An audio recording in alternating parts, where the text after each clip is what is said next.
Dr. Ray Arago, the President, Madam Cherry Arago, the directors, guests, my parents, my dear teachers, classmates and friends, good afternoon. Today is a very special day for me. I believe this is God's plan. Why I am here in front of you.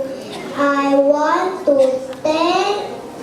give thanks to my family, especially my parents for sending to school, my kind teachers who patiently taught and share with us their knowledge and efforts, my classmates and friends who play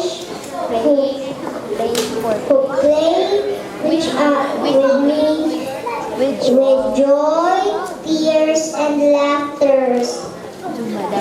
To Madam Cherry and Dr. Arago and all staff of the school, I want to thank you for being part of my growing year in preschool. There was hardship at the start, but at end, it was all fun and excitement, learning to read, write, and count.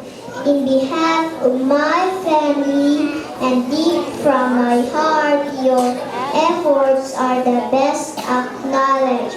Thank you very much. God bless us all.